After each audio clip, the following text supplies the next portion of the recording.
So the Canadian electricity tariffs on the U.S. are off. Off.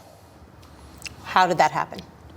Well, the president woke up this morning and they made it crystal clear that you can't have a Canadian premier sort of effectively tacking on a 25% tax on Americans' energy. You know, a couple of states. He called me first thing this morning and said, Howard, this had better come off.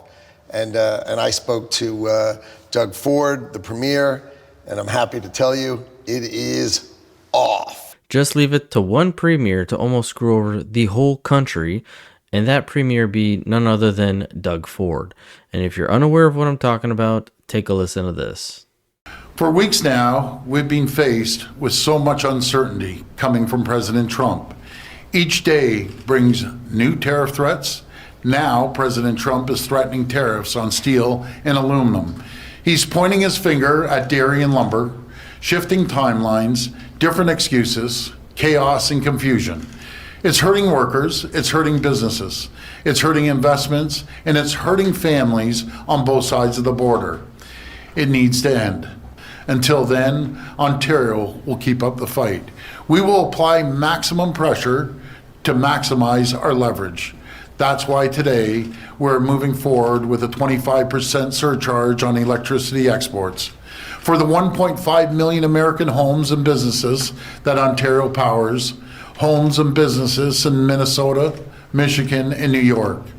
This surcharge will cost families and businesses in these states up to $400,000 each and every single day. On an average, this will add around $100 per month to the bills of hardworking Americans. Now, I'm not sure what Ford was thinking. Obviously, we are all annoyed with the tariff, non-tariff rhetoric that's coming from Trump. But did he think that Trump was just going to maybe retaliate and hit Ontario alone? Did he not think of the consequences of his actions, before he implemented them? I don't get why he just decided to go guns blazing, thinking he's putting on his big boy pants and attacking Trump. He is the premier. He's not the prime minister. He's got no power in order to actually help us deal with Trump. And right after seeing what Doug Ford proposed, Donald Trump went on the attack, said he was raising the tariffs that are supposed to be implemented today in terms of the steel and aluminum of 25% up to 50%. And then you see the immediate folding of Doug Ford when he comes out with this press conference. I've agreed to suspend temporarily, and we always have that tool in our toolkit, until we sit down over the next day or two. I'll be heading down to Washington along with Dominic LeBlanc, and we'll have a good discussion. With any negotiation that we have, there's a point that both parties are heated and the temperature needs to come down. And I thought this was the right decision. Now you can tell that Doug Ford realized he messed up. And I've heard from multiple other people saying that this is the kind of a move that we should be looking at, just raising the price on oil, gas, electricity, and, having those states suffer in that aspect. Don't cut them off, but increase the price of things. And then that will trickle down to Trump, and then Trump will have to reduce his tariffs. Well, look what happened. The actual reverse happened. And instead of Ontario being targeted, Trump just hit the whole country. And you could tell the difference between Doug Ford's announcement in the morning, where he was putting this surcharge on the electricity for the states, and then this announcement where he was all fish-eyed and spaced out and just staring at the camera. He knows that he's really, really messed up here. And even Howard Lutnick essentially said, we need to make an example of this guy, because who does he actually think he is, being a premier going against the president? So you're saying when it looks chaotic and unpredictable from the outside, that there actually is a master plan when it comes to these tariffs? It is not chaotic. And the only one who thinks it's chaotic is someone who's being silly. He said reciprocal tariffs. Nobody expected him to announce 50% tariffs this morning. He needed to break some guy in Ontario who said he was going to tax American energy 25%. The President of the United States in the White House says, oh, no, you won't, and breaks him. In what? By a tweet and a truth. And you think that's chaotic? You know what I think that is? I think that is the thank God we have a president who's taking care of us. Because if you were in one of those states and you thought your energy prices were going to go up 25%, and you said, where's the president? And all of a sudden he came down like thunder to make that end, you'd say, cool. I'm glad that's the guy in the White House. And that's what we've got. Now listen, I'm no fan of the tariffs, and I think Trump and Ford are a bunch of boneheads for going down this route. Obviously, they're trying to see who's the bigger man, throwing their weight around. President Trump is going to win. The economy is so much bigger than ours. But Trump did come out later on saying that he respects Ford, but then doubled down in talking about annexing yet again, saying, well, if they just erase that invisible line, it'd be a beautiful thing. 25% tariffs on steel and aluminum are still set to come into effect tomorrow. Here's what Trump had to say earlier this afternoon about Ford's decision to pause the energy export tax. As you know, there's a very strong man in Canada who said he was going to charge a surcharge or a tariff on electricity coming into our country. He has called and he said he's not going to do that. Okay, he's not going to do that. And it would have been a very bad thing if he did, and he's not going to do that, so I respect that. While Canada grapples with the uncertainty surrounding U.S. President Donald Trump's tariff threats, Trump said today that there's a simple way to make a trade war go away. Canada should honestly become our 51st state. We wouldn't have a northern border problem. We wouldn't have a tariff problem. By the way, when you take away that artificial line that looks like it was done with a ruler, and that's what it was. Some guy sat there years ago and they said, rah. Well, when you take away that and you look at that beautiful formation of Canada and the United States, there is no place anywhere in the world that looks like that. Now, this to me is why I think we need an election now more than ever, because we need somebody with the 4-year mandate to be dealing with Trump. Now, I'm not under any illusion that just because we have a new prime minister with 4 years that Trump will just remove the tariffs. We'll probably be dealing with that for the next year or so. But this actually ties into yesterday's video where Vashi was interviewing Stephen McKinnon, because she asked him, if we were to go to an election, would you guys be prepared? Because almost half of your cabinet is not even solidified.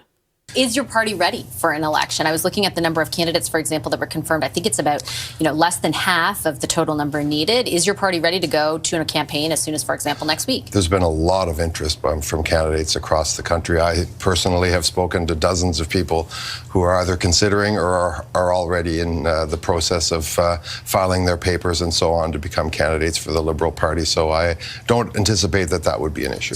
Now, after hearing that, I decided to go check out how the Conservatives are doing.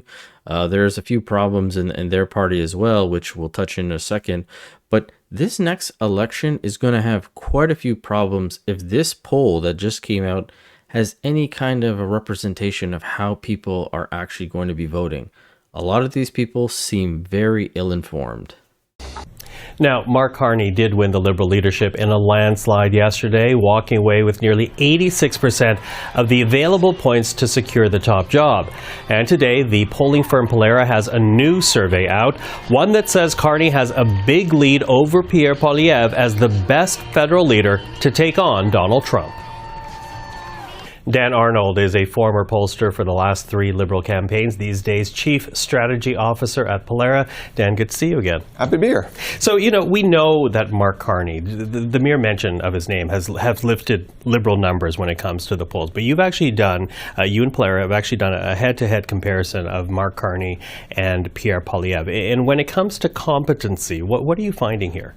Yeah, so we tested about 20 different attributes comparing Carney to Poilievre, how Canadians feel different terms describe them. And yeah, the things where Carney has the biggest advantage are on things that are very managerial. It's on competency. He's got a 14-point lead, can handle difficult situations. He's got a 13-point lead, managing the economy. 18-point lead. So the things that you would expect, a banker to be good at. It's kind of, in politics, it's the first impression, it's the job description, it's how you look. And he kind of looks like somebody who is competent, who has his act together. And I think that's where a lot of the appeal for him is coming from right now with Canadians. They think they want a serious person at this time, and he looks like a serious person. And this actually is what worries me about the next election is people are seeing him and just thinking, oh, he's the right guy for the job. When you look at this poll that was taken from 1,500 people, a quarter of these people had never even heard of the guy. And less than half of them know who he is and a few things about him. Pierre and Jagmeet, obviously, they're the party leaders. They're a little bit more well known. But the fact that so many people are flocking to Carney like a moth to a flame is dangerous. This is why I worry about the next election. Now, I will continue going through the rest of these polls, but let's just go back to what they're talking about. Okay, serious person, in large part due to Donald Trump, which, you speak to people, that is what they believe the ballot question is going to be. Do you believe Trump is the ballot question? And when it comes to Carney, what have you found vis-a-vis Trump? Yeah, it feels like Trump is the ballot question. And maybe Trump will become a wallflower for the next 2 months and disappear. That seems unlikely. So I'm assuming that Trump is going to be in the news. And it seems like that's all Canadians are paying attention to right now. And, it comes down to kind of who they want in charge to deal with the Trump fallout. On the same just kind of head-to-head, right now we've got Carney with a 14-point lead in terms of who Canadians feel between Carney and Poilievre. They trust to deal with Trump. But part of that is because, I think there's some unease about whether or not Poilievre would actually go along with Trump or stand up to him. We asked a separate question about, for each of these leaders, do you think they would do what Trump wants, or do you think they would stand up to Trump? For Carney, you've got 44% say they think he'd stand up to Trump. Only 70% say they think he'd go along with Trump. So more than twice as many say stand up to Trump. For Poilievre, it's flipped. You have more people who say he's just going to do what Trump wants as opposed to he'll stand up to him. So yeah, Poilievre's got a big Trump problem right now. So this is another problem. People think that Pierre is Trump, or Pierre has a Trump problem, when he's been very vocal about putting the retaliatory tariffs and that we will not become the 51st state, all that stuff. But even when you go down here, older Canadians most excited about the prospect of Carney as a Liberal leader. Overall, 35% not familiar with the guy, 12% are excited. And look at the demographic. The young voters, the young Liberal voters, over half of them have no idea who this guy is or are not familiar with him. And we know that most young voters tend to go Liberal because of the brainwashing that they undergo as young kids. Now, it's not any surprise that the older demographic that probably watches CBC, CTV all day long, is just pumped Carney all day on their TV. They have the highest prospect of enjoying or comfortable and excited about him. A lot more of them know of Carney, probably also from the time that he was part of the government in the sense in 2008. But this is very worrisome. And I know this is just one poll. Polls change, fluctuate. But again, this is how ill-informed individuals are. But I want to play one more clip from that interview. Yeah, although what's interesting about Carney, and no news to anybody, yes, people might know him as the Bank of Canada governor, but he has no track record as a politician. He hasn't really been tested as a politician. And I think what's telling, even though people believe he would push back more against Trump than would a Poilievre, and that's what your study has found, there's still a large chunk of Canadians that still don't know and ask that question about Carney. How much of that is a potential pitfall for the leader and the Liberal Party? Yeah, that's the big wild card for the election, right? People love the idea of Mark Carney right now.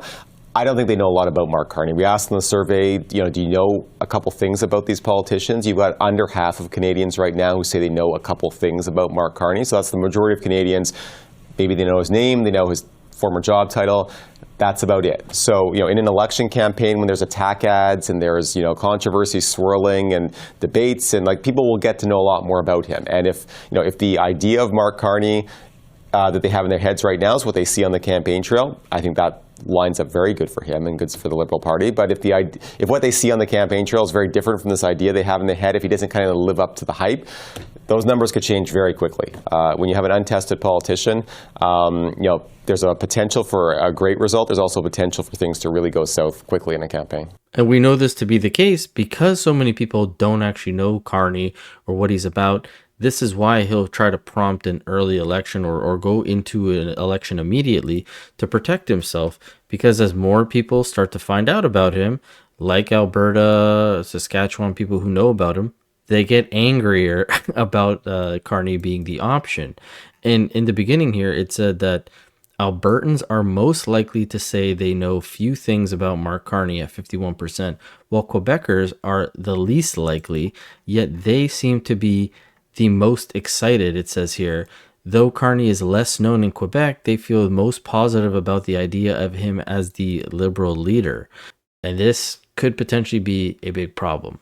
As I said, I know this is one poll. We're not just basing it off of that, but it is a little concerning that this pattern keeps happening.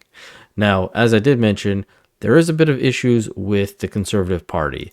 And this is something that I found.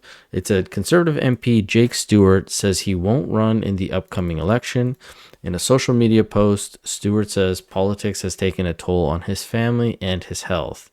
This comes also with this gentleman, Gerald Soraka. He actually wasn't elected to rerun his riding, so that's why he's not going to be riding.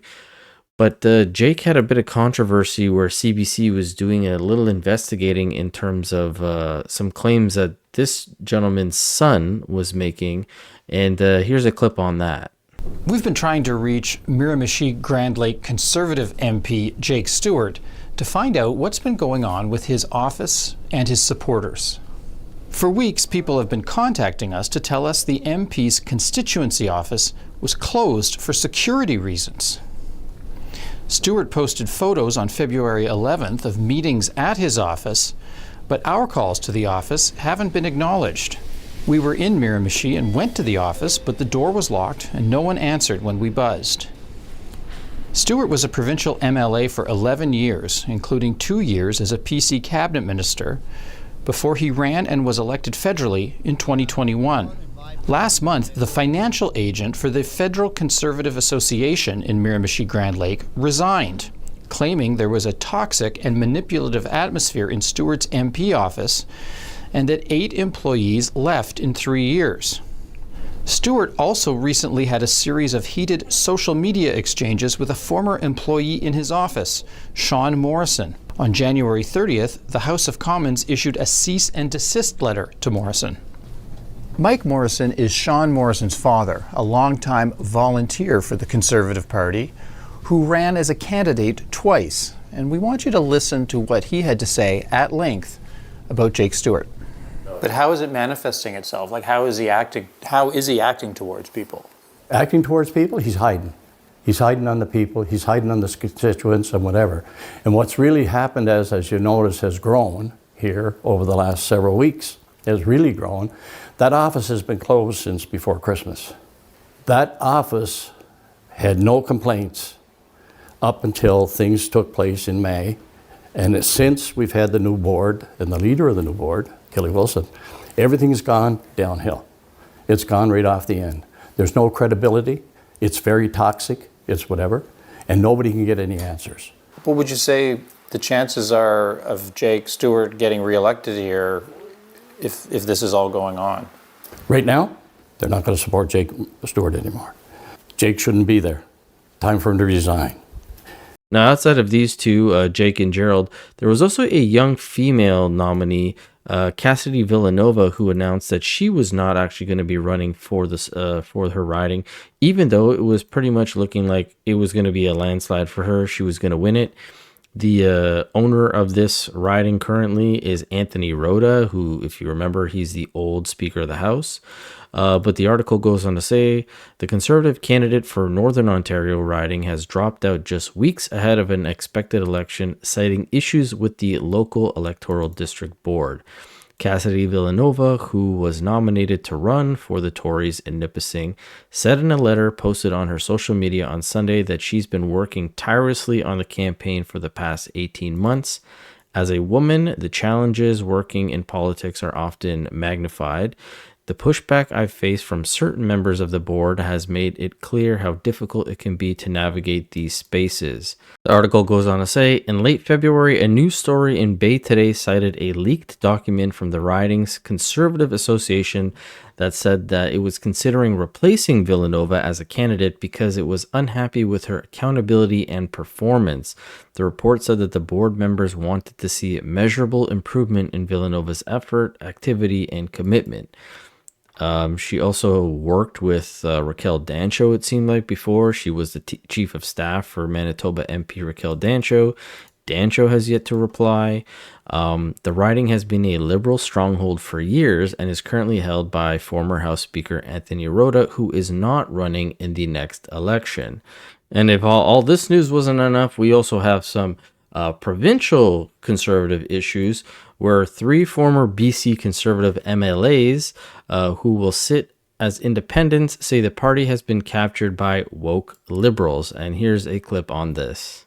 Well, it's been a shaky past few days for the BC Conservative Party here. So former Conservative MLAs Jordan Keeley, Tara Armstrong, and Dallas Brody say they will now sit as independents in the legislature. They left the party after Dallas Brody was forced out for her comments about residential schools. Bring us up to speed. What did they say this morning?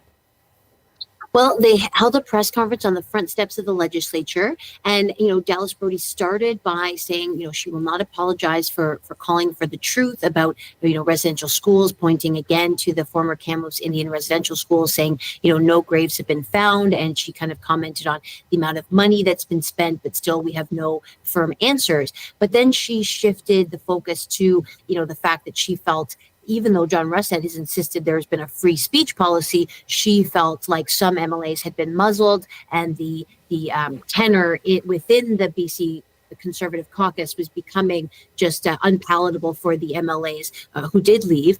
Tara Armstrong and Jordan Keeley spoke after her. They talked about a toxic environment within the BC Conservatives. They said that caucus meetings had become, they said that they were bullied for their views. And here's what Tara Armstrong had to say.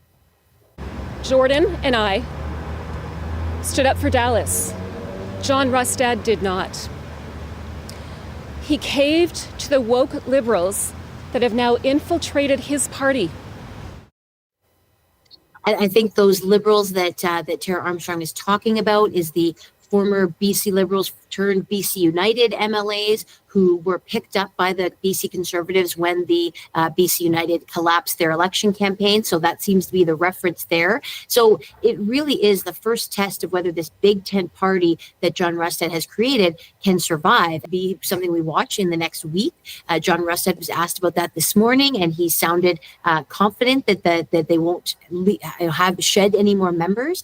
But, again, this is really a test for him. He has doubled down on saying he believes in free speech. He will not whip his MLAs, but the result is it's exposed these divisions which have bubbled to the surface. And we also heard from John Rustad this morning as he's picking up the pieces, and he said that the focus still remains on bringing an end to the NDP government.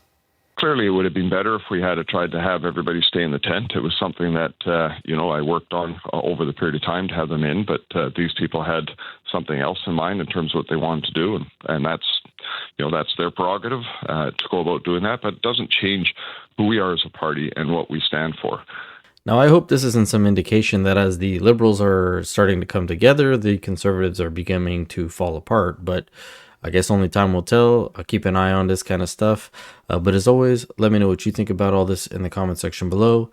Don't forget to hit the subscribe button if you can. I do appreciate it. And as always, I will catch you guys on the next one. Thanks so much.